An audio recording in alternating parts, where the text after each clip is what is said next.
আসসালামু আলাইকুম।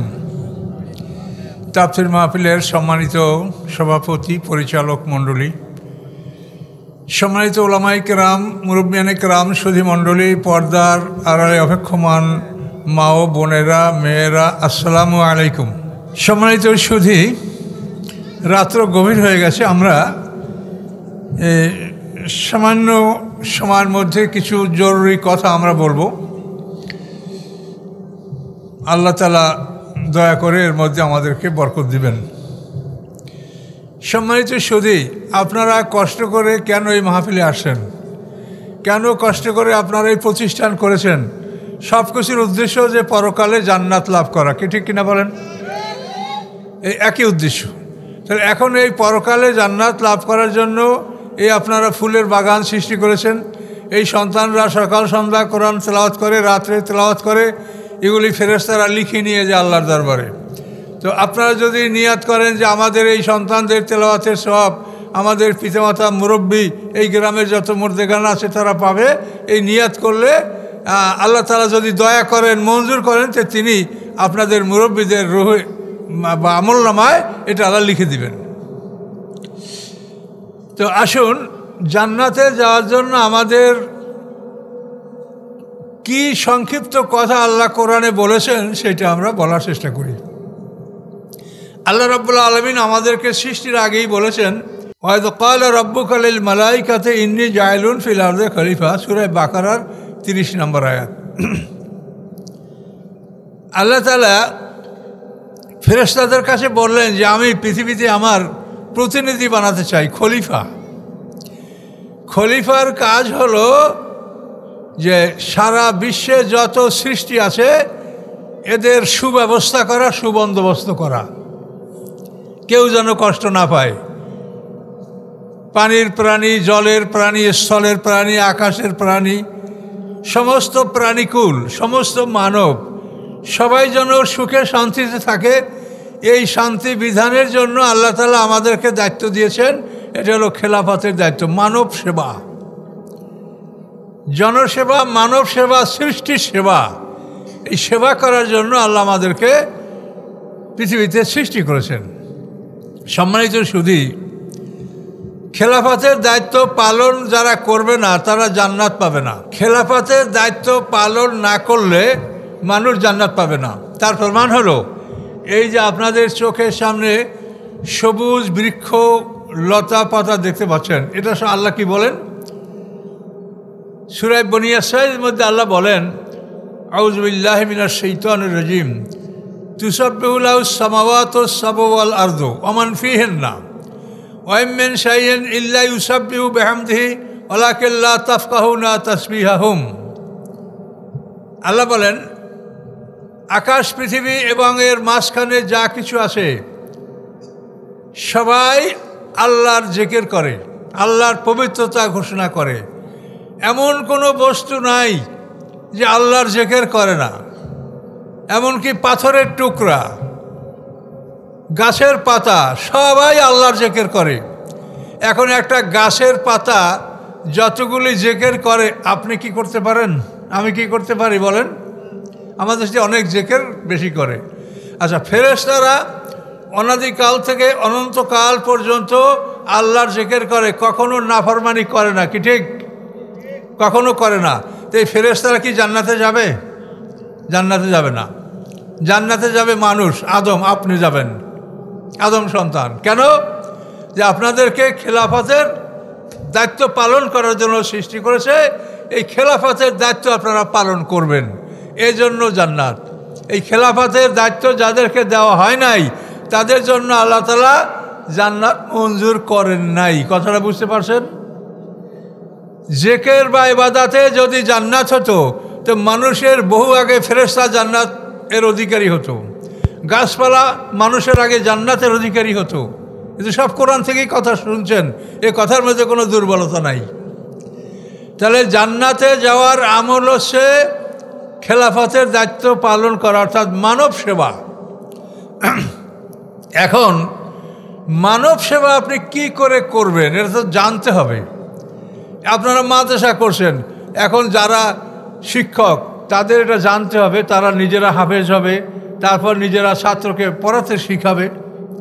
তা আপনি যদি না জানেন তো খেলাফতের দায়িত্বটা কেমনে পালন করবেন? এই খেলাফতের দায়িত্ব পালন করার জন্য আপনার যে যোগ্যতা অর্জন করতে হবে, সেই যোগ্যতাটার নাম হচ্ছে ইবাদাত। যে ইবাদাতের মাধ্যমে তুমি যোগ্যতা অর্জন করো, তারপর তুমি খেলাফতের দায়িত্ব পালন করো। যোগ্যতা অর্জন না করে যদি কেউ খেলাফতের দায়িত্ব পালন করতে যায়, তাহলে সে মানব সেবার পরিবর্তে মানবের ধন সম্পদ চুরি করবে। কি বলেন, ঠিক বলছি কিনা? খেলাফতের দায়িত্ব পালন করতে যেতে হলে ইবাদত করে নিজেকে প্রস্তুত করতে হবে। এই নিজেকে যারা প্রস্তুত না করেই খেলাফতের দায়িত্ব গ্রহণ করে, তারা মানব সেবার পরিবর্তে মানব সম্পদ চুরি করে। সত্য কিনা বলেন? তাহলে ইবাদত অত্যন্ত জরুরি। ইবাদতের মাধ্যমে আপনি আপনাকে প্রস্তুত করবেন, তারপর আপনি খেলাফতের দায়িত্ব পালন করবেন, আপনি মানব সেবা করবেন। আপনার মন চাবে যে আমি মানব সেবাই করি। এই জন্য এই বিষয়গুলি আপনাদেরকে ভালো করে বুঝতে হবে। আল্লাহ রাব্বুল আলামিন পৃথিবীতে আমাদেরকে কি জন্য পাঠিয়েছেন, কি চান আমাদের থেকে? এই যে আল কোরআন আমাদের সামনে আছে, এই আল কোরআন সমগ্র পৃথিবীর জন্য কি দরকার এই সব এই কোরআনে আছে। সব কিছু এই কোরআনের মধ্যে আছে। সমগ্র পৃথিবী পরিচালনা করা, পৃথিবীকে শাসন করা, বিচার ব্যবস্থা, সব কিছু এই কোরআন মজিদের মধ্যে আছে। তাহলে আমাদেরকে আল্লাহ তাআলা খেলাফতের দায়িত্ব পালন করেছেন এবং আমাদের জন্য আল্লাহ তাআলা শাসনতন্ত্র পাঠিয়েছেন। এই যে দেশ শাসন করার জন্য শাসনতন্ত্র আছে না, তো এই শাসনতন্ত্রটা দেশ কার সেটা বলেন? আল্লাহর না আমাদের? কথার জবাব দেন। দেশ কার? তা আল্লাহর দেশ শাসন করবেন আপনি। আপনার সংসার, সেখানে সংসার পরিচালনা করব আমি। তাহলে এখন আপনি বোঝেন যে এই পৃথিবীর সব কিছুর মালিক আল্লাহ। আকাশ পৃথিবীর মাঝখানে যা কিছু আছে সব কিছুর মালিক আল্লাহ। সেই মালিকের পৃথিবী আপনি শাসন করবেন আপনার নিজের বুদ্ধিতে? আপনার কি বুদ্ধি আছে? একটা অন্যান্য পশুদের প্রাণীর যে বুদ্ধি আছে, মানুষের সে বুদ্ধি নাই। আপনি দেখেন 3 দিনের মুরগির বাচ্চাকে ওর মা যদি বড় মুরগি যদি ওর মা যদি ক্রুক করে ডাক দেয়, সব মুরগির বাচ্চাগুলো পালিয়ে যায়। ধানের মধ্যে, খড়ের মধ্যে, কুটার মধ্যে বাচ্চাগুলি সব পালায় কিনা বলেন? কিন্তু মানুষের বাচ্চাকে আপনি 3 মাস বয়স হলেও যদি সতর্ক করেন, সে মানুষের বাচ্চা সতর্ক হবে? মানুষের বাচ্চা যদি একটা সাপ ধরতে পারে, ধরে উঠে মুখে দিবে। কিন্তু 3 দিনের মুরগির বাচ্চাকে আপনি খুদি চাল দিবেন, সাথে পাথর মিশিয়ে দেবেন, ও ঠোকর মারিয়া পাথরটা ভালা দিয়ে খুদি চালটা খাবে। তাহলে এই মুরগির বাচ্চার যে জ্ঞান আছে, সেই জ্ঞান তো মানুষের নেই। প্রত্যেকটা প্রাণী দেখেন, একটা মুরগি, একটা মোরগ, যেটা বন বিড়াল দেখতে, আপনার বন বিড়ালকে কি বলেন? এই যে বন বিড়াল বলে, বুঝেন? হ্যাঁ, এই যে বন বিড়াল। এখন এই বন বিড়াল এটা বিড়ালের মতো। অনেক সময় আপনার গৃহস্থের যে ছেলে মেয়েরা বা আপনার স্ত্রী বা মেয়েরা, তারা ওই বন বিড়াল চিনে না। ওই বন বিড়াল আসে, ওরা মনে করছে বিড়াল। কিন্তু মুরগিরা যদি ওদেরকে দেখে, এমন চিৎকার করবে, চিৎকার করিয়া গাছে উঠবে, আর একবারই পালাইয়া যাবে। মুরগি সব হইচই করে পালাবে। কিন্তু আপনি মানুষ, আপনি চেনেন না যে এইটা বিড়াল না বন বিড়াল। কি ঠিক কিনা বলেন? তাহলে মানুষের কি জ্ঞান আছে যে আপনি পৃথিবী শাসন করবেন? কত বুদ্ধি আপনার মাথায় আছে যে আল্লাহর পৃথিবীটা আপনি নিজে আইন করিয়া শাসন করবেন? বলেন। এই কথাগুলো কেউ শুনুক কি নাই শুনুক, আমাদের দায়িত্ব এটা পৌঁছে দেওয়া, যে এই পৃথিবী শাসন করার জ্ঞান তোমার নাই। তুমি পৃথিবী শাসন করো, তুমি নিজেকে শাসন করতে পারো? আপনি কি নিজেকে শাসন করতে পারেন? আপনি বড় হইলেন কেন? আপনার দাড়ি চুল পাকলো কেন? দাঁত পড়লো কেন? চোখের জ্যোতি নাই কেন? কোটি কোটি টাকা ব্যয় করে আপনি ঠেকান তো যে আমি বৃদ্ধ হব না, আমার দাঁত পড়তে দিব না, চোখের জ্যোতি কমতে দিব না। ঠেকায় না? আপনি পারেন? নিজেকে ঠেকাইতে পারেন? যে আপনার মধ্যে প্রাণ ঢুকলো কেমনে আপনি কি জানেন? আবার এই প্রাণ বের হয়ে যাবে কখন তা কি আপনি জানেন? ঠেকাইতে পারেন? এই ইলন মাস্কের পৃথিবীর সব সম্পদের মালিক ইলন মাস্ক কি পারবে আজরাইল যখন তাকে আইসা কবজা করবে ঠেকাতে পারবে? তাহলে আপনি নিজের জন্ম মৃত্যু কোনোটাই তো আপনি নিজে কন্ট্রোল করতে পারেন না। তাহলে আপনি নিজেকে নিয়ন্ত্রণ করতে পারেন না। কেন আপনার মুখে দাড়ি হলো? ছোটোবেলায় দাড়ি হলে তো মানুষরা ছিঁড়ে ফেলার চেষ্টা করে, দাড়ি কেন হবে? আচ্ছা হইল তো হইলো দাড়ি, এরপরে দাড়ি আবার পাকে কেন? বিবি সাহেবকে বলেন দেখো আমার দাড়ি চুল পাকছে নাকি, একটু তুলে দাও। তো বিবি সাহেব খুঁজে খাইজা 2-4টা পাইলো, এই যে আপনার দাড়ি চুল পাকছে। এখন অল্প দাড়ি চুল পাকলো, তুলে ফেললেন। যখন দাড়ি চুল এমন এক পর্যায়ে পাকে যে তখন যদি তোলা হয় তো মাথায় একটা চুলও থাকবে না আর মুখে একটা দাড়িও থাকবে না, কি ঠিক কিনা বলেন? তা আপনার দাড়ি পাকলো কেন? আপনি ঠেকান? আপনি কি চান যে আপনার দাড়ি পাকুক? কেউ চায় না। আপনি কি চান যে আপনার দাঁত নড়ুক, দাঁত পড়ুক, চোখের জুতি নড়ুক? কেউ চান আপনি? তা পারেন না কেন? আপনি নিজেকে কন্ট্রোল করেন। তো আপনি মানুষ এত অসহায় একটা প্রাণী যে আপনি নিজেকে নিয়ন্ত্রণ করতে পারেন না, অথচ আপনি আল্লাহর পৃথিবীকে শাসন করবেন। এই মানব রচিত আইন দ্বারা পৃথিবী শাসন করার কারণে আজকে পৃথিবীতে সারা বিশ্বে এই যে অশান্তির আগুন জ্বলছে এর একমাত্র কারণ যে মানুষেরা নিজেদের আইন দ্বারা আল্লাহর পৃথিবী শাসন করতে চায়। কাজে এইটা মুসলমানদের কর্তব্য না। এইটা যদি আমরা না পারি অন্তত আমরা তাদের পক্ষে থাকবো না, কি ঠিক কিনা বলেন? আমরা চেষ্টা করব যে আল্লাহর আইন দ্বারা আল্লাহর পৃথিবী শাসন করা হোক। যদি আমরা না পারি তা আল্লাহ দেখবে যে আমরা পারি নাই। কথা বলতে পারছেন? আল্লাহ রসুল একটা হাদিস আপনাদেরকে বলি। আল্লাহ রসুল বলেন মান রা মিনকুম মুনকারান ফালিয়ুগাইয়িরহু বিয়াদিহি। যদি কেউ গর্হিত কাজ, খারাপ কাজ যদি কারো নজরে পড়ে তো আল্লাহ রসুল বলেন ফালিয়ুগাইয়িরহু বিয়াদিহি, সে শক্তি প্রয়োগ করে সে অন্যায়টা যেন প্রতিহত করে। আপনার যদি ক্ষমতা থাকে তো অন্যায় করতে দেখলে ক্ষমতা বলে অন্যায়টাকে আপনি প্রতিহত করেন। যদি না পারেন ফাইল্লাম ইয়াস্তাতে ফাবিলিসানিহি, যদি আপনি শক্তি প্রয়োগ করে অন্যায়টাকে দূর করতে না পারেন তাহলে আপনি মুখের দ্বারা প্রতিবাদ করেন, মুখ দ্বারা যুক্তিতর্ক দ্বারা এটাকে ঠেকাবার চেষ্টা করেন। যদি না পারেন ফাবে কালবিহি, ফাইল্লাম ইয়াস্তাতে ফাবে কালবিহি, যদি তোমার মুখের দ্বারাও মুখের মাধ্যমেও যদি তোমরা প্রতিবাদ না করতে পারো, তুমি অন্তরে ঘৃণা করো, অন্তরে এটা প্রতিহত করার জন্য তুমি মনে মনে প্ল্যান আঁকো যে কীভাবে এটা দূর করা যায়। তো এখন হাত দ্বারা অন্যায়কে প্রতিহত করতে বলা হয়েছে, কি ঠিক কিনা বলেন? এখন দেখেন এইটা একটা সহজ বুদ্ধি আপনাকে আমি বলছি, হাত দ্বারা অন্যায়কে প্রতিহত করা যায়। তো এখন এইটার সুযোগ আপনাদেরও আসে। সমাজে যখন প্রতি 5 বছর পরে একটা নির্বাচন আসে, যখন আপামর জনসাধারণ নারী পুরুষ সবাই অংশগ্রহণ করে, সেই সময় আপনি আপনার হাত দ্বারা অন্যায়কে প্রতিহত করার চেষ্টা করলে আপনি করতে পারেন। আপনি এক কাগজে আছে এইটা ধানের শীষ, এইটা দাড়িপাল্লা, এইটা হেরিকেন মাকড়া, এইটা তালা মাকড়া, এইটা মোরগ মাকড়া, এগুলো আসে না? তাই কোন মাকড়ায় কী করবে তা তো আপনি জানেন। তো ওই সময় যদি আপনার হাত ফ্রি, আপনি একটা রুমের মধ্যে কেউ নাই, আপনি একা, ওই সময় যদি আপনার হাতটাকে আপনি সঠিক জায়গায় প্রয়োগ করেন যে যেখানে আপনি হাতকে ব্যবহার করলে সমাজ থেকে অন্যায় দূর হতে পারে, তা আপনি সেটা করতে পারেন না? পারেন? কেউ মানা করে? কোনো বাধা আছে? নাই। তাহলে এখন আল্লাহ রসুল যে কথাটা বলেছেন যে তুমি হাত দ্বারা অন্যায়কে প্রতিহত করো, এই হাত দ্বারা অন্যায়কে প্রতিহত করার সুযোগ তো আমাদের কাছে আসে, কিন্তু সেই সুযোগের সদ্ব্যবহারও যদি আমরা না করি তা আল্লাহর কাছে আমরা দায়ী থাকব। আমরা পারবো না, কোনো আপত্তি নাই।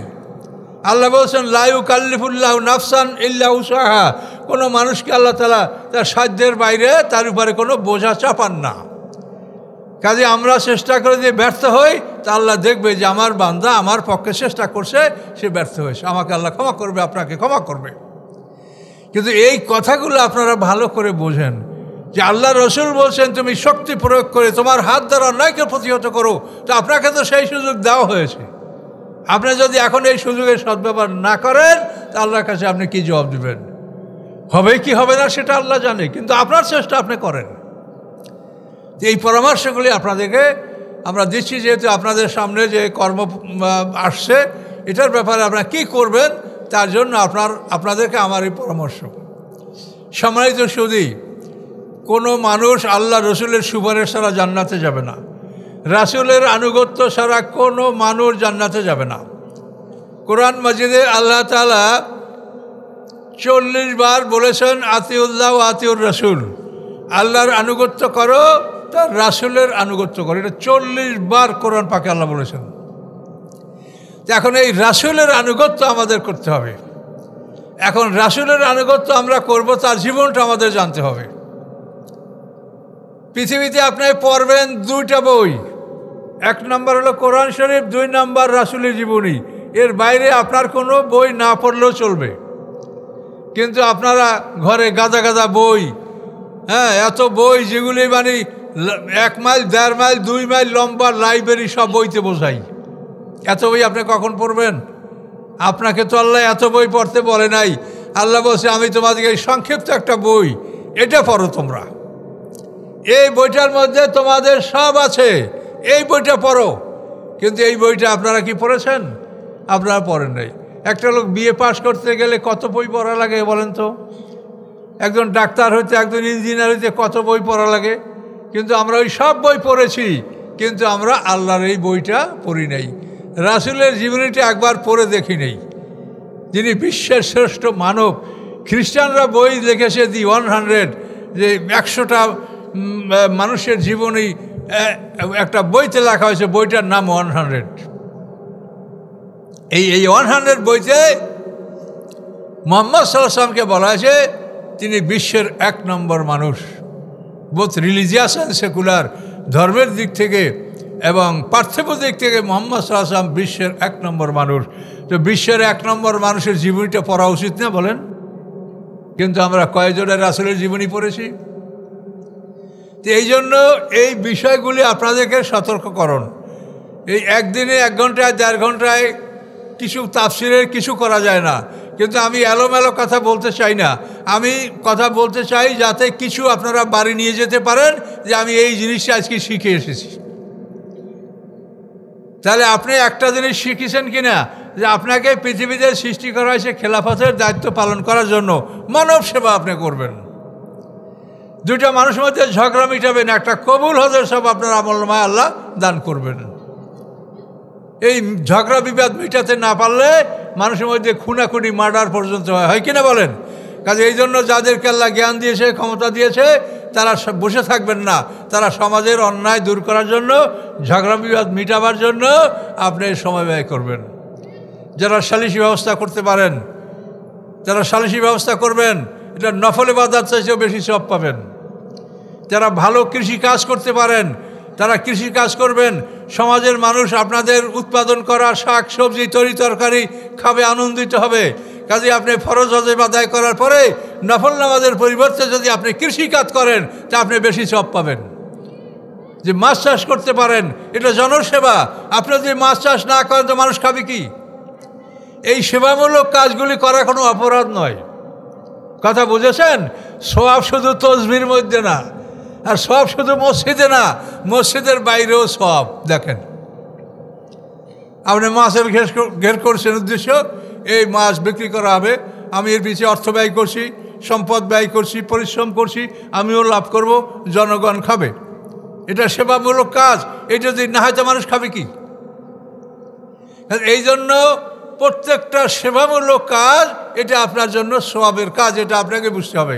নিরাশ হবেন না, মনে করবেন না যে উনি মসজিদে বসে টপসি টিপসে উনি আমার সাথে বড় ওলি আল্লাহ হয়ে গেছেন। না, আপনি কাজ করেন, আল্লাহর হুকুম মতো কাজ করেন, আপনি বড় ওলি আল্লাহ হবেন।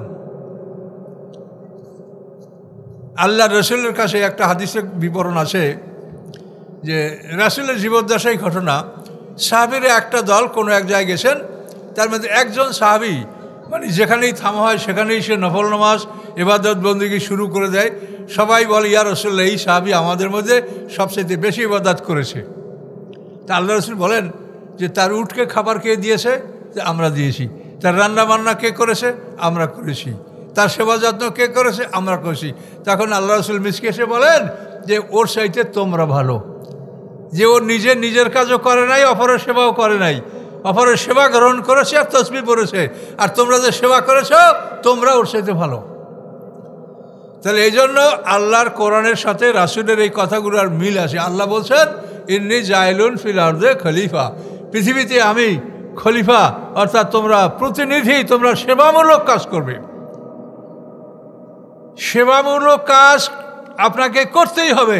কিছু যদি না পারেন তো রাস্তার উপর একটা ডাল পড়ে রয়েছে, একটা কলার ছোলা পড়ে রয়েছে, সেটা আপনি হঠাৎ, যে একটা লোক আসার না খায়, একটা সাইকেল অ্যাক্সিডেন্ট না করে, একটা কলার ছোলা রাস্তা থেকে যদি হটান, একটা কাঁটা যদি পথ থেকে হটাই দেন, সেটাও খেলাফতের দায়িত্ব হবে, সব পাবেন আপনি।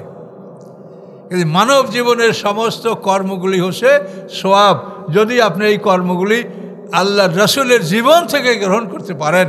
যে আল্লাহ রসুল কি করেছেন? তিনি খাওয়া, পড়া, ঘুমানো, স্ত্রী ব্যবহার, সংসার করা, বাজারে যাওয়া, হাটে যাওয়া, সব কিছু করেছেন। আপনিও করবেন, কিন্তু রাসূলের তরিকা অনুযায়ী করবেন, তাহলে আপনার প্রত্যেকটা কাজ ইবাদতের মধ্যে গণ্য হবে। রাসূল সাল্লাল্লাহু আলাইহি ওয়াসাল্লামের জীবনী, এটা আপনাদেরকে আমি কি বলবো, সংক্ষিপ্ত আকারে এতটুকু বলছি যে আল্লাহ রসুল জন্মের 6 মাস আগে তার পিতা মারা গেছে। 6 বছর বয়সে আল্লাহ রসুলের মা মারা গেছেন। 8 বছর বয়সে আল্লাহ রসুলের দাদা মারা গেছেন। এরপর আবু তালেবের দায়িত্বে আল্লাহ রসুলের আপন চাচা, তার দায়িত্বে তিনি বড় হয়েছেন এবং লালিত বেড়েছেন, এবং তার সংসারেই তিনি আজীবন ছিলেন। তো এই রাসূল 40 বছর বয়সে নবুয়ত লাভ করেন। 53 বছর বয়স, অর্থাৎ 13 বছর মক্কায় থাকার পরে আল্লাহ রসুল হিজরত করেন। হিজরতের আগের রাতে আপনারা জানেন যে আল্লাহ রসুলকে ওরা হত্যা করার জন্য তার বাড়িটাকে ঘিরে ফেলেছিল। আবু জাহেলের পরামর্শ যে এই আরব গোত্রের, কুরাইশ বংশের প্রত্যেক পরিবারের একজন সুঠাম শক্তিশালী যুবক উন্মুক্ত তলোয়ার নিয়ে মুহাম্মদ সাল্লাল্লাহু আলাইহি ওয়াসাল্লামের বাড়ি রাত্রে ঘিরে ফেলবে, সকালবেলা দিনের বেলা তাকে হত্যা করবে।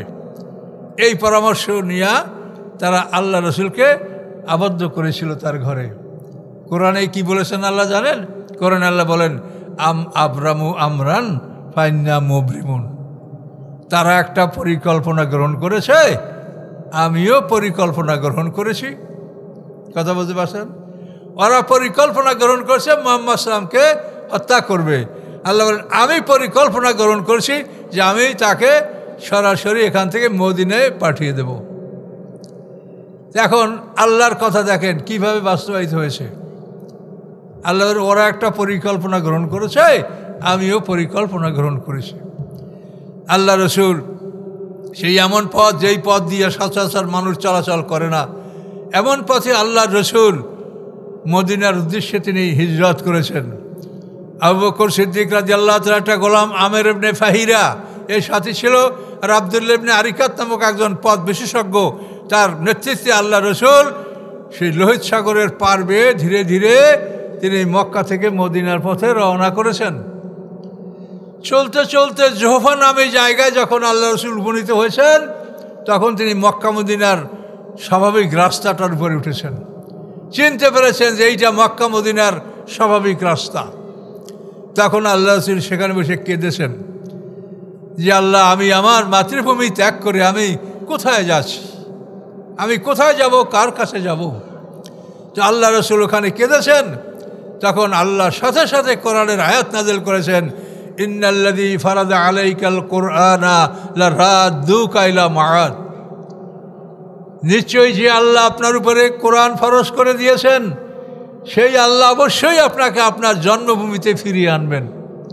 অর্থাৎ ওখানে বসে আল্লাহ রসুল মক্কা বিজয় যে করতে পারবেন, এর ঘোষণা তিনি আল্লাহর কাছ থেকে লাভ করেছেন। এবং সত্যি তিনি হিজরত করার পরে হিজরতের 8ম বছরে তিনি মক্কা বিজয় করতে সক্ষম হন। কেন এই শক্তিটা 8 বছরের মধ্যে মদিনার এই শক্তিটা কেন হয়েছে? হঠাৎ করে তাফসির করলে কি বলা যায় বলেন? এর একটা কথাও তো আমি ক্লিয়ার করে বলতে পারছি না। এটা একমাত্র আইনের কারণে। আল্লাহ রসুল মদিনার গভর্নর নিযুক্ত হলেন। হিজরত করার পরে আওস এবং খাজরাজ গোত্র, যারা মদিনার আদিম অধিবাসী, তারা আল্লাহ রসুলকে মদিনার গভর্নর নির্বাচন করলেন। শহরটার নাম রাখা হলো মদিনাতুর রসুল। এই শহরটার আগে নাম ছিল ইয়াসরিব। আল্লাহ রসুল এই শহরে আল্লাহর দিন জারি করলেন। চুরির বিচারে ফাতেমা নামক এক মহিলার হাত কাটলেন। ডাকাতের বিচারে হাদিসি আরনা উপত্যকার একদল ডাকাত, তাদের আল্লাহর রসুল বিচার করলেন, তাদেরকে হত্যা করা হলো। ডাকাত। জেনার বিচারে আল্লাহ রসুল দুই ইহুদি দম্পতি, তাদের জেনার বিচার করলেন। এগুলো বিরাট কাহিনী আছে এগুলার। তা আল্লাহ রসুল চুরির বিচার করলেন, ডাকাতের বিচার করলেন, জেনার বিচার করলেন।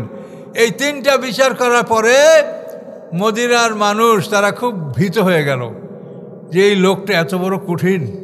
তার কারণ এই যে চুরির বিচারে আল্লাহ রসুল যে মহিলার হাত কাটিছিলেন, সেই মহিলার নাম ছিল ফাতিমা, কুমারী মেয়ে, স্বর্ণ চুরি করেছে। তো ওই মেয়েটাকে রক্ষা করার জন্য তার পরিবারের লোকজন, ওসামা ইবনে জায়েদ আল্লাহ রসুলের ঘরের লোক, জায়েদ ইবনে হারেসার ছেলে ওসামা ইবনে জায়েদ, জায়েদ ইবনে হারেসা আল্লাহ রসুলের কৃতদাস ছিল, তাকে আজাদ করে দিয়েছেন তার ছেলে। এই ওসামার কাছে তারা বলেছিল যে আমরা 40,000 দিরহাম দেব মদিনা শহরের জন্য, এই মদিনার রাষ্ট্রের জন্য আমরা 40,000 দিরহাম দিব যদি আমাদের এই মেয়েটার হাত না কাটা হয়, তুমি আল্লাহ রসুলকে বলো। তো ওসামা ইবনে জায়েদ আল্লাহ রসুলকে বললেন। তো ওসামা ইবনে জায়েদ যখন আল্লাহ রসুলের কাছে এই কথা বললেন, তখন আল্লাহ রসুলের একটু ঝিমটি মারলেন, চেহারায় ঘামগুলি মানে মুসুরের ডালের মতো। আল্লাহ রসুল খুব সুন্দর মানুষ ছিলেন, দানা দানা ফুটে উঠল ঘাম। আল্লাহ রসুল বললেন যে ওসামা, তুমি আমার কাছে অন্যায় সুপারিশ নিয়ে এসেছ। আল্লাহ রসুল বললেন যে আমার মেয়ে ফাতেমা যদি চুরি করতো তবু আমি তার হাত কেটে দিতাম, অন্যায় সুপারিশ আমার কাছে করবে না। সেই মহিলার হাত কাটা হলো। এই বিচারের দৃশ্য দেখে মদিনা শহরের যত যুবক ছিল তারা ঘাবড়ে গেল। জেনার বিচারে একটা মানুষকে সঙ্গেসার করা হলো ইহুদি। তো এইভাবে এই ঘটনা দেখে মদিনার যুবকরা ভয় পেয়ে গেল। সেই যুগে ইসলামের আগে আরব সমাজে প্রচুর জেনা ছিল, নারীদের প্রতি জুলুম অত্যাচার জেনা এটা প্রচুর ছিল। তখন সবাই ভীত হয়ে গেল যে জেনা করে ধরা পড়লে এই যে রাজা, তা আমাদের জীবন বাঁচবে না, কাজেই বাঁচতে হলে এখন বিবাহ করে সংসার করো। একটা ইংরেজি কথা আছে, when milk is chip why keep a cow. দুধ যদি সস্তা হয় তা গাভী পোষবে কেন?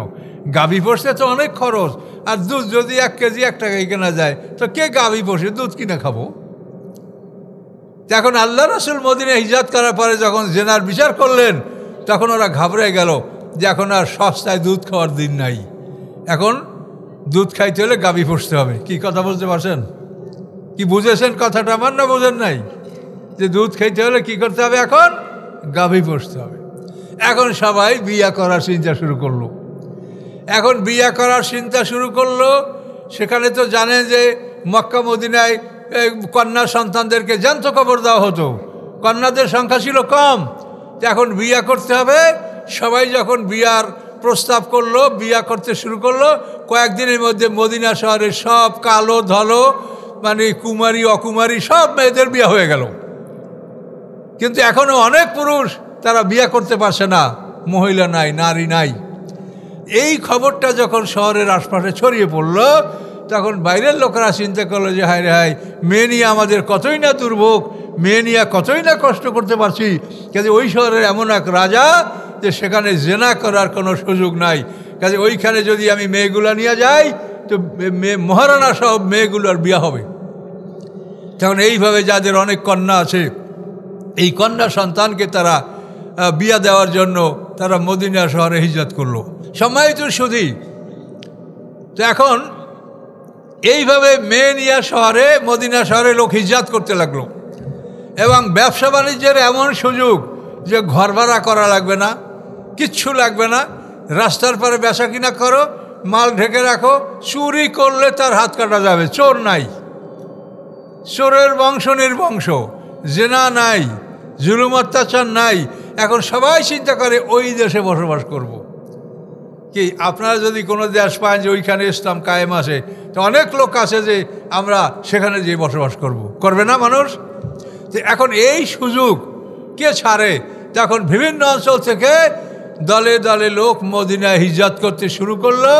ফলে দেখা গেল যে মদিনা ছোট্ট একটা শহর, ইয়াসরিব শহর, এই শহরটা 8 বছর আল্লাহ রসুলের অধীনে থাকার পরে 8 বছর পরে তারা মক্কার মতো এত বড় বিরাট 12 লক্ষ বর্গ মাইল অঞ্চল, এটা আল্লাহ রসুল জয় করতে সক্ষম হলেন। কি কারণে? একমাত্র আইনের কারণে।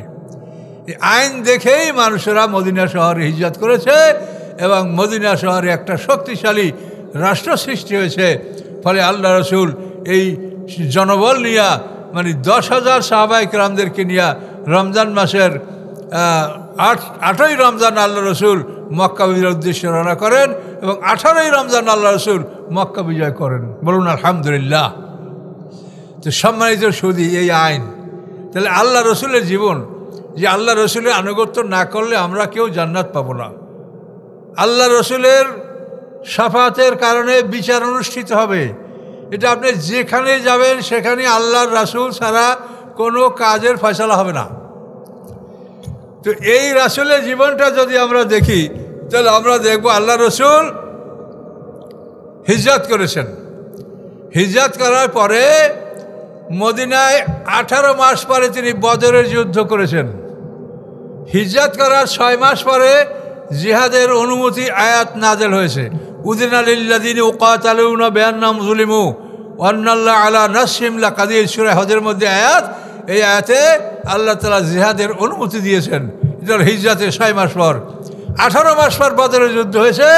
ওই সময় আল্লাহ তাআলা জিহাদ ফরজ করেছেন, জিহাদের আয়াত নাজেল করেছেন, জিহাদকে ফরজ করেছেন। তাহলে 18 মাস বাদ দেন, মদিনার জীবন হলো 10 বছর, তার থেকে 18 মাস বাদ দেন, থাকে 8.5 বছর। আল্লাহ রসুল 13 বছর মক্কায় আর 10 বছর, এই 23 বছর তার নবুয়তের জীবন, কি ঠিক কিনা? তো এখন মক্কার জীবনে 1.5 বছর বাদ দেন, থাকে 8.5 বছর। এই 8.5 বছরে আল্লাহর রসুল 85টা যুদ্ধ করেছেন। কয়টা বলেন?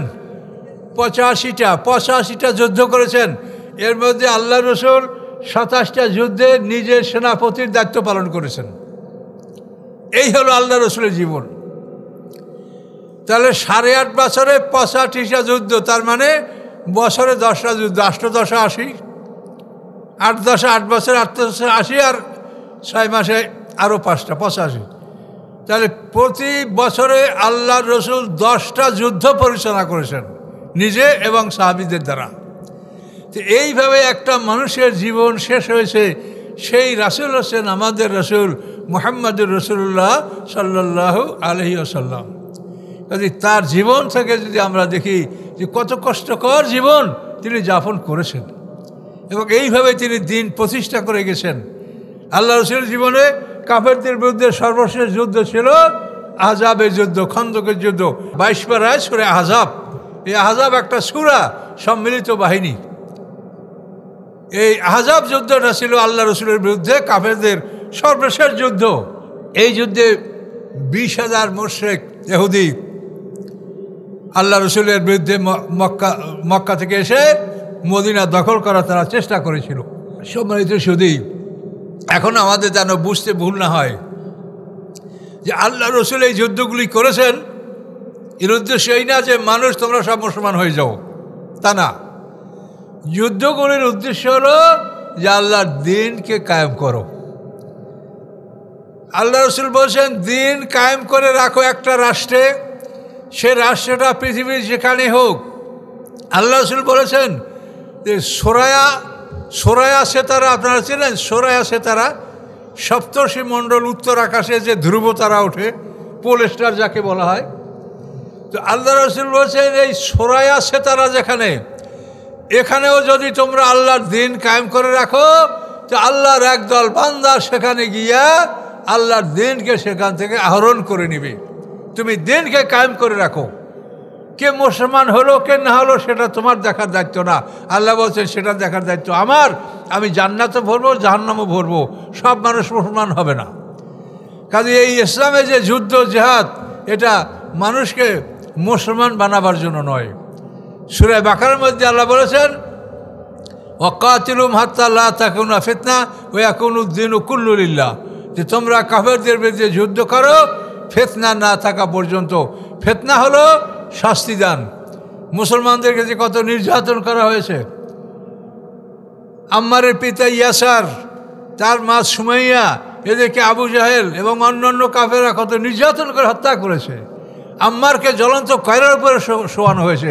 ওসমান গনি রাদিয়াল্লাহু তাআলা আনহুকে কাঁচা চামড়ায় পেঁচিয়ে রৌদ্রে ফেলায় রাখা হয়েছে। এটার নাম হলো ফিতনা। কোরআনে বলা চাল ফিতনা তো আসাদ্দু মিনাল কাতাল, এই শাস্তিদান এটা হত্যার সহিত অপরাধ।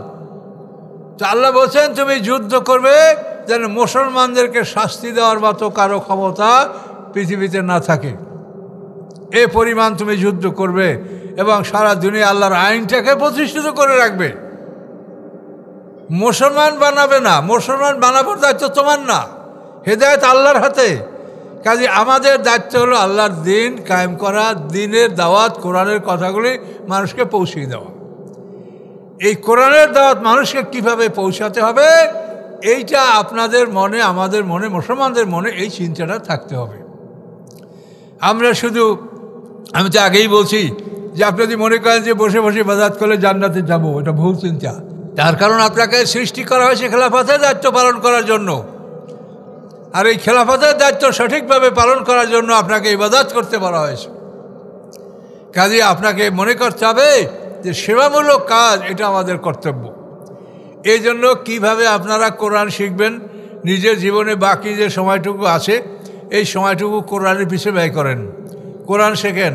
এই মাদ্রাসায় এসে হাফেজ সাহেবরা আসে, তাদের কাছে আপনারা যারা পড়তে পারেন না কোরআন, তারা পড়া শেখেন।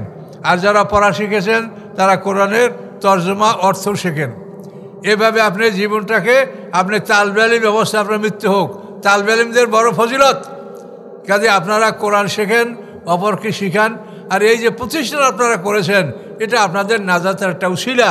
এই প্রতিষ্ঠানটাকে আপনাকে আপনাদের পরিবার মনে করে, এটা আমাদের একটা সংসার। আপনার সংসারে যেরকম অভিযোগ থাকলে আপনি যে কোনোভাবে এটা পূরণ করেন, এই প্রতিষ্ঠানটাকে আপনার একটা পরিবার মনে করে এই প্রতিষ্ঠানের প্রতি আপনার নজর দিবেন। আপনাদের সন্তানদেরকে আলেম বানান। নিজে আলেম হতে পারেন নাই, সন্তানদেরকে আলেম বানান। জানেন এই যে নাবালিগ বাচ্চারা কোরআন পড়ে, ওদের গলায় আমলনামা নাই, ওদের গলায় আমলনামা নাই। ওদের গলায় আমলনামা লটকানো হবে বালেগ হওয়ার পর। এই বালেগ হওয়ার পূর্বক্ষণ পর্যন্ত ওরা যত আমল করবে, এইটা আল্লাহ ফেরেশতাদেরকে আদেশ দিয়েছেন। এই নেক আমলগুলো তাদের পিতামাতার আমলে আল্লাহ লিখে দিতে বলেছেন। এটা পিতামাতার আমলে জমা হবে। এখন বোঝেন এই লাভ কত বড় লাভ, যেটা আপনি অর্জন করতে পারেন নাই। এই নাবালেগ বাচ্চাদের ওরা বালেগ হওয়ার পূর্বক্ষণ পর্যন্ত ওদের সমস্ত নেক আমল পিতামাতার আমল নামায় আল্লাহ লিখে দিতে আদেশ দিয়েছেন ফেরেশতাদেরকে। আর এই সময়ের মধ্যে তারা কোনো অন্যায় করলে আল্লাহ সেটাকে মাফ করে দিয়েছেন। সে অপরাধটা পিতামাতার আমলে আল্লাহ লিখতে বলেননি। তো এই নিয়ামত আপনাদের চোখের সামনে, এটা আপনারা হয়তো অনেকে বোঝেন না যে এটা কী নিয়ামত। কাজে এই জন্য এই প্রতিষ্ঠানের প্রতি আপনাদের যেন নজর থাকে। ছেলেমেয়েরা কীভাবে থাকবে, এই বোর্ডিংয়ে কটা থাকবে, আপনারা গ্রামে বাড়িতে কটা ছেলে রাখবেন, বা কে কীভাবে কী করতে পারেন, এই বিষয়টা আপনাদেরকে বললাম যে এটা আপনাদের একটা সংসার। আপনাদের সংসারের যাবতীয় প্রয়োজন যেরকম আপনারা মিটান, এই প্রতিষ্ঠানটাকে আপনারা সবাই নজর রাখবেন, আপনাদেরই লাভ হবে। আর আপনাদের জীবনের লক্ষ্য যে আল কোরআন, এই কোরআনের যে কথাগুলি আসে, এই কথাগুলি কিভাবে সমাজে আপনারা প্রতিষ্ঠা করতে পারেন, মানুষকে বুঝাতে পারেন, সেই চেষ্টা আপনাদের করতে হবে। তাফসির মাহফিলগুলি আপনারা সুন্দর করে করেন। এত গভীর রাতে আলোচনা করার অভ্যাস আমাদের নেই। আপনারা জানেন আমরা তো তাফসিরের বক্তা, আমরা এই দেশে কোন জায়গায় না আসছি, হয়তো আপনারা এখানে আসি নেই। তো এই তাফসির মাহফিলগুলি তো বিগত সরকারের আমলে বন্ধ হয়ে গেছে। এখন তাফসির মাহফিলগুলি আর চালু হচ্ছে না। আর আমরা যে সময় তাফসির করছি আমাদের বয়সী সেই মানুষ তো অর্ধেকও সমাজে এখন বেঁচে নাই। তো বিভিন্ন সমস্যা, তারপর আল্লাহর জমিনে আল্লাহ সব কিছুই রেখেছেন। আল্লাহর জমিনে আলেম ওলামা সবই আসে থাকবে। কাজে আপনারা এই তাফসিরগুলো প্রতিষ্ঠিত করার আপনারা উদ্যোগ নেন, যাতে তাফসিরগুলো প্রতিষ্ঠিত হয়। আর আপনারা এই কোরআনের কথাগুলি প্রচার করবেন। আমার জীবনে আমি চাকরি 10 বছর থাকাকালীন অবস্থায় আমি চাকরি রিজেন দিয়েছি। চাকরি রিজেন দেওয়ার পরে আল্লাহর কাছে বলেছি যে আল্লাহ, আমার জীবনের বাকি সময়টা আমি কোরআনের খেদমতে আমি ওয়াকফা করে দিলাম। এই চাকরি ছেড়ে দেওয়ার পরে আমি ফাজিল মাদ্রাসার প্রিন্সিপাল ছিলাম। আমি কোরআন নিয়ে গবেষণা করেছি। অল্পের মধ্যেই আল্লাহ তাআলা আমাকে এমনভাবে আল্লাহ তাআলা আমার বক্ষকে সম্প্রসারণ করেছেন যে আমি কোরআনের 30 পারা তাফসির আমি খুব সহজেই আমি লিখতে পেরেছি ইনশাল্লাহ। 30 পারা কোরআনের তাফসির লিখেছি। আল আদার সিরিজের 11টা বই এখন পর্যন্ত বের হয়েছে, আর একটা বের হবে অল্পের মধ্যে। আল্লাহ রসুলের জীবনী লিখেছি। এই সব কিছু মানে আপনারা যদি ইসলাম জানার জন্য, আল্লাহর কোরআন বোঝার জন্য চেষ্টা করেন, পুরো কোরআনের শব্দার্থ সহ কোরআনের তর্জমা এটাও লিখেছি। 1600 পৃষ্ঠা, 16-17 পৃষ্ঠা, সেটাও কোরআন। আর যেটা তাফসির লিখেছি সেটা 3000 পৃষ্ঠা। তো এগুলি আমি লিখেছি, আল্লাহ আমাকে লেখার তৌফিক দিয়েছে। আমি বলি না আমি লিখেছি, এটা আমাকে আল্লাহ সাহায্য করেছেন বলে আমি করতে পেরেছি। তো এই নিয়ামতগুলি আপনাদের কাছে আছে। যারা আপনারা পড়াশোনা করতে পারেন, কোরআন জানেন, আল্লাহ তাআলা কোরআন নাজিল করেছেন। প্রথম শব্দটা কি বলেন তো? একরা। একরা বিসমি রাব্বিকাল্লাযী খালাক, তাই না? একরা মানে কি? পড়ো। তো আল্লাহ তাআলা কোরআন নাজিল করেছেন, তার প্রথম শব্দটাই হচ্ছে একরা। একরা বিসমি রাব্বিকাল্লাযী খালাক, পড়ো।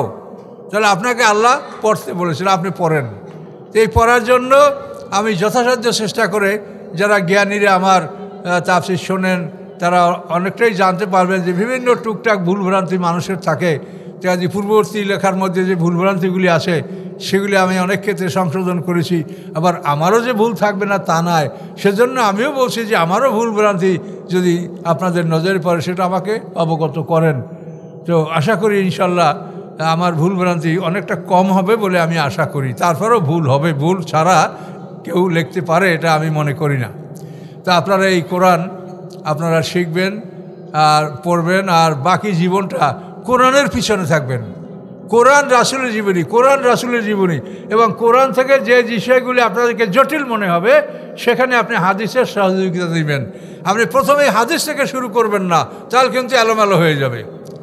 আপনার প্রথম সাবজেক্ট হচ্ছে কোরআন। আপনি কোরআন থেকেই দেখা শুরু করবেন। যেটা কোরআনে আপনি পান না বা কোরআনে এটার ব্যাখ্যা পাওয়া যায় না, সেটা আপনি অবশ্যই আল্লাহ রসুলের হাদিস থেকে আপনি সেটা পাবেন এবং সেখান থেকে নেবেন। কিন্তু প্রথম জিনিস হলো কোরআন। কোরআন থেকে আপনি যতটা নেবেন নির্ভুল হবে, কোনো ভুল নাই, কোনো সন্দেহ নাই। কাজেই কোরআন নির্ভুল। এই কোরআনের মতো নির্ভুল পৃথিবীতে আর কিছু নাই। ইহুদি খ্রিস্টান ইসলামের শত্রু তারা অনেক জাল হাদিস সৃষ্টি করেছে। এই জন্য দেখেন বড় বড় চিন্তাবিদ, এই আপনাদের কাছের লোক, এই যে কুষ্টিয়া বিশ্ববিদ্যালয় ছিল আবদুল্লাহ জাহাঙ্গীর সাহেব, উনি কিন্তু হাদিসের নামে জালিয়াতি 700 পৃষ্ঠার একটা বই লেখে, ওইটা আমার কাছেও আছে। তা হাদিসের মধ্যে অনেক জাল হাদিস আছে, সহি হাদিসও আছে। হাদিসগুলো গ্রহণ করার ব্যাপারে আপনার একটু পরীক্ষা নিরীক্ষা করতে হবে। আর কোরআনের ব্যাপারে কোনো পরীক্ষা নিরীক্ষার বিষয় নাই, এই কোরআনে কোনো সন্দেহ নাই, আল্লাহ বলে দিয়েছেন। কাজে আপনি নিঃসন্দেহে কোরআন পাঠ করবেন, নিঃসন্দেহে কোরআন শিখবেন, অন্যকে বলবেন, শিখাবেন এবং এই কোরআনের প্রচার করবেন। আর আপনার জীবনের লক্ষ্যটা যেন আপনি বোঝেন। জীবনের লক্ষ্যটা কি আপনার বলেন? জীবনের লক্ষ্য হলো একটা মানুষ আল্লাহর গোলাম হবে। আল্লাহ বলেন ফাদখুলি ফি ইবাদি ওয়াদখুলি জান্নাতি, তুমি আমার গোলাম হও, বেহেশতে যাও। সোজা কথা। আপনি যদি আল্লাহর গোলাম হতে পারেন তা আপনি বেহেশত আপনার জন্য অনিবার্য। ফাদখুলি ফি ইবাদি ওয়াদখুলি জান্নাতি, আপনি আল্লাহর গোলাম হবেন। গোলাম কেমনে হবেন? আপনার জান মাল আল্লাহর কাছে বেহেশতের বিনিময়ে বিক্রি করে দিবেন। সূরা তওবার 111 নম্বর আয়াত। আল্লাহ বলেন তোমার জীবন সম্পত্তি আমি জান্নাতের বিনিময়ে খরিদ করি, তুমি বেচবা, আমার কাছে বেচবা, দেখো যদি বেচতে লাভ হয় তো বেচো। তা আল্লাহ তাআলা আপনার এই 100 বছরের জীবন, 100 বিঘা সম্পত্তি, এইটা আল্লাহর কাছে যদি আপনি বিক্রি করেন তা আপনাকে আল্লাহ তাআলা জান্নাত দেবে। হাজার হাজার কোটি বছর আপনি বেঁচে থাকবেন, আপনার কোনোদিন যৌবন নষ্ট হবে না, চির যৌবন নিয়ে আপনি জান্নাতে থাকবেন। স্ত্রীরা চির কুমারী হবে, স্বর্ণের নির্মাণ করা বিল্ডিং পাবেন, যত ইচ্ছা তত খাবেন, তাতে আপনার পেট খারাপ হবে না, কোনো রকম মাথা ঘুরাবে না, অশান্তি থাকবে না। যে কোনো ফলমূল আপনি ইচ্ছা করবেন পর্যাপ্ত আপনি খেতে পারবেন, যাতে পেটে অসুখ হবে না। তো এইরকম জীবন আপনাকে আল্লাহ দান করবেন যদি আপনি আল্লাহর গোলাম হন। আল্লাহর গোলাম হন, আপনার কিচ্ছু নাই। আমার যা কিছু সব আল্লাহর, তিনি আমাকে খেতে বলছেন, আমি খাওয়া পড়া করব, বাকি যা থাকবে আমি মৃত্যুর পরে অরিশা কে কী পাবে আল্লাহ কোরআনে বলে দিয়েছে। এইখানে যদি আপনি নিজে মালিকানা করেন তা আপনি সব ধ্বংস হয়ে গেলেন, আপনার কিচ্ছু থাকবে না। আপনি যদি মনে করেন এই জমির মালিক আমি, তা আপনি মোমেন না। এই জমির মালিক আল্লাহ, আমি তার গোলাম। আমাকে তিনি খাওয়া পড়ার অনুমতি দিয়েছেন, ইসরাফ করবো না, অপব্যয় করবো না। আল্লাহ আমাকে অনুমতি দিয়েছেন, খাবো পড়বো, সেবা করব, দান করব, আত্মীয় স্বজনের সেবা করব। এবার যা থাকবে কে কে পাবে, কি পাবে কোরআনে বলা আছে। আপনি যদি এইখানে মালিকানা করেন তা আপনার জীবন বরবাদ। মালিকানার মানে হলো, আমার দেশে যেটা আমি দেখি, যারা শো বিঘা জমির মালিক, হজে যাওয়ার আগে ভালো ভালো জমিগুলো ছেলেদের নামে লিখে দিয়ে হাজি সাহেব হজ করতে যায়। আমি তাদেরকে বলছি যে আপনারা হজে না যায় গঙ্গা স্নানে যান, আপনাদের হজ লাগবে না, আপনাদের আল্লাহ মাফ করবে না। কাজে এই কথাগুলো আপনারা নিজেরা বোঝেন, অন্যকে বোঝাবার চেষ্টা করেন। আপনারা যদি 10টা লোকে বুঝে থাকেন, 10টা লোকে 20টা লোককে, 20টা লোকে 100 লোককে আমরা বুঝাতে পারবেন যে এই সম্পত্তির অধিকার তোমার নাই, তুমি খাওয়া পড়া করে শেষ হও, তারপরে যা থাকবে যে কি পাবে সব কোরআনের সূরা নিসার মধ্যে বলা আছে। কাজে তুমি যদি মালিকানা করো তাহলে তুমি মোমেন না, তুমি কাফের। আল্লাহ বলেন আমি মালিক, তুমি বলবো আমিও মালিক, তাই তুমি আল্লাহর সাথে অংশীদার, শিরক পর্যায়ে গুনাহ হবে। কাজে এই জন্য যদি কেউ নিজেকে মালিক মনে করে সে মুসলমান না, এই কথাটা বুঝা যায় না আজকে এই মাহফিল থেকে। যদি নিজে মালিকানা করে সে মোমেন না, সে মুসলমান না, সে কাফের, সে আল্লাহর সাথে অংশীদারিত্ব করেছে, অংশীদার দাবি করেছে।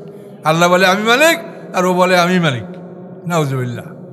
এই জন্য আপনারা এই সংক্ষিপ্ত কথা, জীবনের উদ্দেশ্য খেলাফতের দায়িত্ব পালন করা। খেলাফতের দায়িত্ব পালন করতে পারবেন না যদি আপনি ইবাদত না করেন। ইবাদতের মাধ্যমে আপনি প্রস্তুত হবেন। জীবনের ধন সম্পদের মালিক আপনাদের মালিক আল্লাহ, আপনি গোলাম, আমি গোলাম। আশহাদু আন্না মুহাম্মাদান আবদুহু ওয়া রাসূলুহু মানে কি? আমি সাক্ষী দিচ্ছি নিশ্চয়ই মুহাম্মদ সাল্লাল্লাহু আলাইহি ওয়াসাল্লাম আবদুহু ওয়া রাসূলুহু, আল্লাহর গোলাম এবং তার রাসূল। কি ঠিক কিনা? তাহলে মুহাম্মদ সাল্লাল্লাহু আলাইহি ওয়াসাল্লাম আল্লাহর রসুল, আমি কি? আমি রাজা, আমি মালিক। সুলাইমান আলাইহিস সালাম আল্লাহর গোলাম, দাউদ আলাইহিস সালাম আল্লাহর গোলাম, মূসা আলাইহিস সালাম আল্লাহর গোলাম। তা আমরা কি? আমরা মালিক, আমরা গোলাম। কাজে যে গোলাম হবে না সে মোমেন না। কাজে এই করতে বলতে লোকজন অবস্থা খারাপ, আর বেশি কথা বলবো না। হ্যাঁ, দোয়া করে দিচ্ছি, আপনারা সবাই দোয়া করেন। আর আমার লেখা বই, যে বই আপনি পড়বেন, পড়লেই পড়তে ইচ্ছা করবে। আপনাদের জন্য আমি কিছু বই নিয়ে আসি, আমার তাফসীর লেখা আমার নিজের, তারপরে রাসূলের জীবনী, আল ওয়াদার সিরিজ বই। এটা অনেক আগের থেকে এই বইগুলো আপনারা হয়তো কেউ পড়ে থাকতে পারেন। এগুলি সম্ভব হলে আপনারা দোয়ার পরে কিনে নেবেন। আমি দোয়া করে দিচ্ছি। আস্তাগফিরুল্লাহ আল্লাযী লা ইলাহা ইল্লা হুয়াল হাইয়ুল কাইয়্যুম ওয়া আতুবু ইলাইহি লা হাওলা ওয়া লা কুওয়াতা ইল্লা বিল্লাহিল আলিয়্যিল আযীম। আল্লাহুম্মা সাল্লি আলা মুহাম্মাদ ওয়া আলা আলি মুহাম্মাদিন কামা সাল্লাইতা আলা ইব্রাহিমা ওয়া আলা আলি ইব্রাহিমা ইন্নাকা হামিদুম মাজিদ। আল্লাহুম্মা বারিক আলা মুহাম্মাদ ওয়া আলা আলি মুহাম্মাদিন কামা বারাকতা আলা ইব্রাহিমা ওয়া আলা আলি ইব্রাহিমা ইন্নাকা হামিদুম মাজিদ। আল্লাহুম্মা আমিন। ربنا آتنا في الدنيا حسنة وقنا عذاب النار. ربنا عليك توكلنا وإليك نبنا وإليك المصير. ربنا لا تجعلنا فتنة للذين كفروا واغفر لنا ربنا إنك أنت العزيز الحكيم. يا الله আপনার রাস্তায় যারা দান করেছে, যারা দান করার নিয়ত রেখেছে অন্তরে, সমস্ত সব মুহাম্মদ রাসূলুল্লাহ সাল্লাল্লাহু আলাইহি ওয়াসাল্লামের আমলনামায় লিখে দেন। এরপরে আদম আলাইহিস সালাম হইতে আজ পর্যন্ত যত মুমিন মুমিনাত মুসলিমাত কবরে চলে গেছে, দুনিয়া থেকে বিদায় নিয়ে এসে তামামের আরওয়াহ পাকে সব লিখে দেন। আল্লাহ খাস করে আমরা যারা হাত তুলেছি, আমাদের আত্মীয় স্বজন, স্ত্রী পুত্র পরিজন, ছেলে মেয়ে, পিতামাতা, দাদা দাদি, নানা নানি, শ্বশুর শাশুড়ি, আত্মীয়গানা যারা কবরে আসেন, আল্লাহ সমস্তের আরওয়াহ পাকে আপনি সব পৌঁছাই দিন। রব্বের হামহুমা কামা রব্বায়ানি সগীরা, রব্বের হামহুমা কামা রব্বায়ানি সগীরা, রব্বের হামহুমা কামা রব্বায়ানি সগীরা। আল্লাহ আপনি আমাদের সবাইকে সুস্থ রাখুন। আল্লাহ সকল মানুষকে নির্বাচনের ব্যাপারে সঠিক সিদ্ধান্ত গ্রহণ করার তৌফিক দান করুন। সমস্ত মানুষের মস্তিষ্ক আল্লাহ আপনার মুঠের মধ্যে। আল্লাহ মানুষদেরকে আপনি সঠিক সিদ্ধান্ত গ্রহণ করার তৌফিক দান করুন। আল্লাহ সুবহানা রাব্বিকা রব্বিল ইজ্জাতি আম্মা ইয়াসিফুন ওয়া সালামুন আলাল মুরসালিন আলহামদুলিল্লাহি রাব্বিল আলামিন। আসসালামু আলাইকুম।